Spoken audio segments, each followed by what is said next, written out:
Je vous donne un peu de signification. Ahl al-Bayt, donc pour nous, c'est la famille du prophète Mohammed, qu'elle appelle ça sur lui, c'est sa famille. Donc en fait, nous représentons la communauté musulmane chiite à Genève. Je vais juste vous présenter une brève historique de notre communauté en fait. Avant 1992, il n'y avait aucune structure pour les activités et réunions des activités pour la communauté chiite. Les réunions se passaient surtout dans les domiciles ou bien dans les salles louées.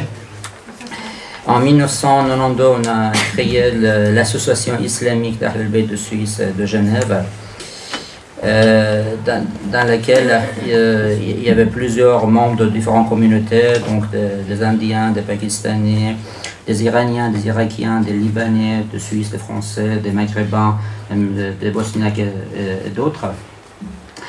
L'association islamique d'Ahl al-Bayt de Suisse, il y a eu un petit centre en 1994.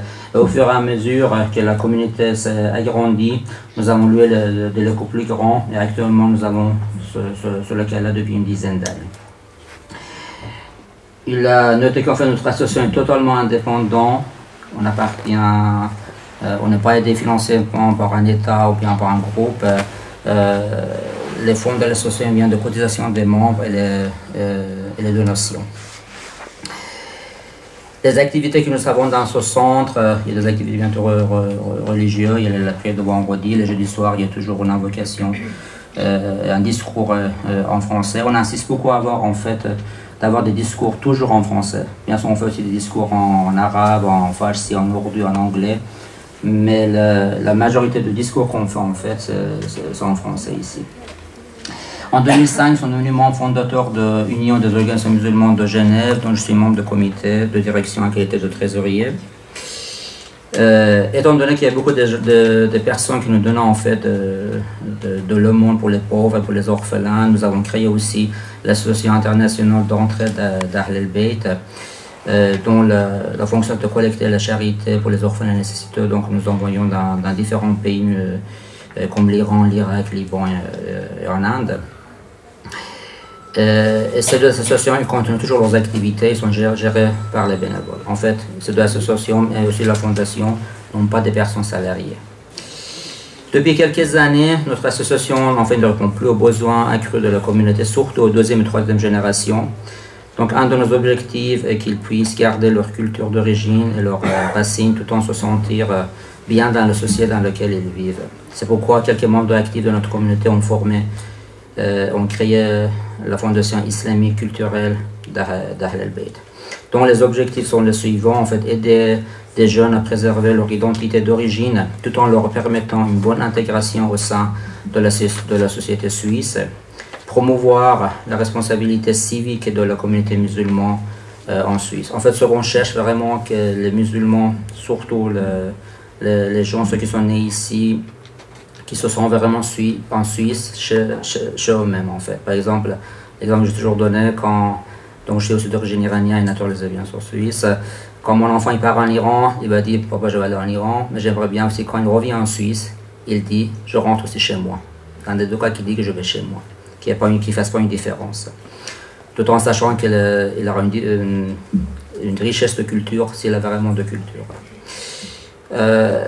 On aimerait faire connaître et utiliser le droit de vote aux musulmans, ce qui est vraiment bénéfique pour la Suisse. On le pense, ce qui est bénéfique pour la Suisse, il est aussi bien pour sa communauté musulmane. On aimerait que les musulmans soient les membres actifs dans la société suisse.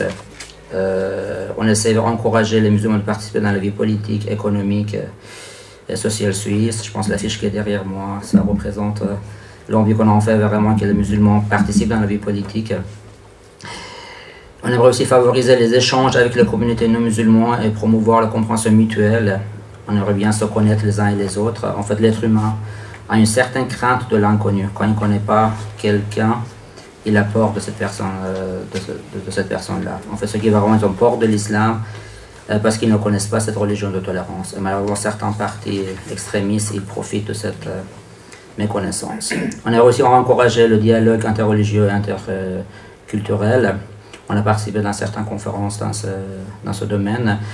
Eh bien, un de nos buts, c'est combattre toutes les formes de discrimination, de racisme comme l'islamophobie, et aussi toutes sortes de fanatismes, qu'ils soient religieux, quelle que soit son origine. Ignorance de certains musulmans aussi est la source vraiment de leur fanatisme. On aimerait bien aussi combattre cette sorte de fanatisme.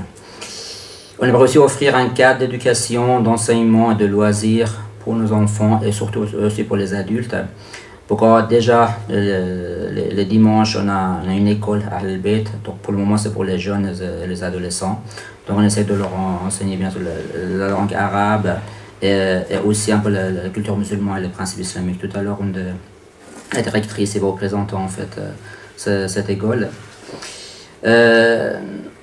On aimerait aussi organiser des activités afin de valoriser la culture musulmane, invitant en fait les non-musulmans à participer dans la fête musulmane, en fait, comme la fête de fin de mois de Ramadan, et aussi mettre en valeur aussi certaines fêtes peut-être non islamiques, mais pas anti-islamiques, comme le Nowruz, qui est le nouvel an iranien, ou bien d'autres fêtes de différentes communautés musulmanes. En fait, la fondation, son but en fait, que ce soit les musulmans qui soient pratiquants ou non pratiquants, qui puissent avoir un lieu dans lequel ils peuvent s'exprimer, pour qu'on aimerait bien offrir un espace de rencontre pour tous, aussi bien pour les musulmans pratiquants ou pas, et les non-musulmans, bien sûr dans le cadre des valeurs de notre fondation. C'est vrai, on aimerait bien avoir un espace, et pour ça on est en train de chercher un bâtiment pour ça. Un des problèmes que nos enfants ils ont en fait, des fois ils veulent inviter des amis chez eux, mais bon, des fois les parents ils n'acceptent pas pour certaines raisons, mais ils n'ont pas non plus, pour pas aller non plus dans un endroit, peut-être que les parents ne sont pas d'accord, et puis c'est aussi à savoir aussi à la rencontre de leur culture, d'avoir un environnement que les parents, les enfants en fait, se sentent bien. C'est-à-dire les enfants, quand ils vont aller quelque part, ils disent papa j'ai avec un ami à la fondation, même si cet ami c'est un ami non musulman, les parents sont tranquilles et les enfants se trouvent aussi dans un environnement dans lequel ils peuvent discuter avec les autres. On n'aimerait pas que nos enfants soient vraiment écartés. Parce que bon, moi je suis arrivé ici à l'âge de 15 ans, j'étais très sociable, mais c'est vrai que certaines personnes, on se sentait des fois écartés, surtout que je suis arrivé dans les années 80 avec la révolution islamique en Iran. Et certains m'ont dit en fait que dans leur adolescence, vraiment ils se sentaient écartés. Les gens allaient dans un bar, ou bien ils allaient manger un pizza et tout ça, ou bien ils allaient des activités les gens entre eux, et puis nous on devait rester vraiment tout seul. Donc on aimerait avoir un endroit dans lequel, tout en respectant les valeurs de la Suisse et les valeurs de l'islam, les gens puissent se rencontrer. Enfin, nous voudrions laisser un héritage, une culture dans laquelle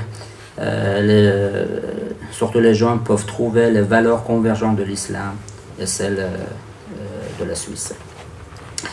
Si vous avez des questions, je suis à votre disposition. Parce qu'en fait, le but c'est pas faire un discours, c'est surtout pour avoir un dialogue. Donc s'il y a des questions, s'il n'y en a pas, je vais passer la parole à... Oui. Non, tu as parlé de l'implication politique des musulmans.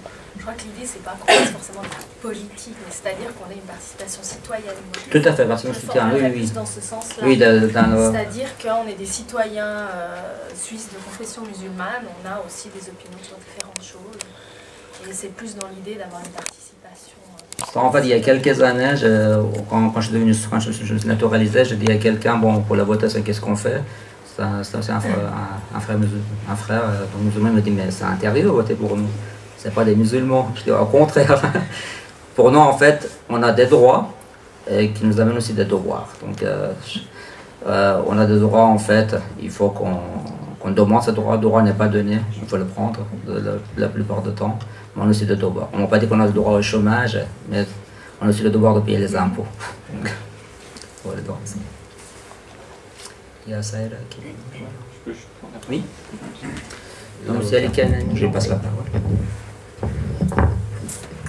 Merci, bonjour à tous et à toutes. J'ai le plaisir aujourd'hui, ou on a le plaisir de recevoir ici dans notre centre le conseiller d'État, Monsieur Charles Bert, et puis j'aimerais peut-être profiter de cette occasion pour qu'il nous adresse quelques paroles, si vous êtes d'accord.